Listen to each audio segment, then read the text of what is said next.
লা ইলাহা ইল্লাল্লাহ মার্কার মালিক তুই আল্লাহ। ভোটের সময় যে স্লোগানগুলি দেওয়া হয়, আপনারা স্লোগান দেন, কোনো অসুবিধা নেই। আমরা নারায়ে তাকবীর, আল্লাহু আকবার স্লোগান দেই কি দেই না? সকালে পড়ুন আল্লাহু আকবার, উচ্চ কণ্ঠে পড়ুন আল্লাহু আকবার, আরো উচ্চ কণ্ঠে পড়ুন আল্লাহু আকবার।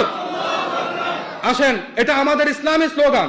আপনারা আপনাদের স্লোগান দেবেন, কোনো আপত্তি, তবে স্লোগান যাতে ইসলামের সাথে সাংঘর্ষিক না হয়, এগুলা মাসালা। স্লোগান দেয়া হয় লা ইলাহা ইল্লাল্লাহ মার্কার মালিক তুই আল্লাহ। বলেন এরকম স্লোগান দেওয়া হয় কি হয় না? গতকালকেও শুনেছি মাইজদির এক পাশে স্লোগান হচ্ছে লা ইলাহা ইল্লাল্লাহ অমুক মার্কার মালিক তুই আল্লাহ। আসেন, এটা সম্পূর্ণ হারাম।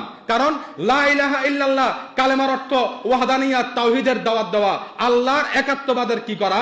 প্রচার করা। আল্লাহর একাত্মবাদের প্রচার ছাড়া অন্য কোন বিষয়ে কালেমার ব্যবহার করা হারাম। বলেন কালেমার ব্যবহার করা কি হারাম? দেখবেন অনেকে অনলাইনে বিজনেস করে, ব্যবসা করে, ঘি বেচে, মধু বেচে, নানান কিছু বেচে, ব্যবসা হালাল, এটা কোনো আপত্তি নেই। কিন্তু দেখবেন যখন সে মধু খাচ্ছে সুবহানাল্লাহ বলে কিনা, আল্লাহু আকবার বলে ওঠে, লা ইলাহা ইল্লাল্লাহ বলে ওঠে। এটা হারাম। কেন?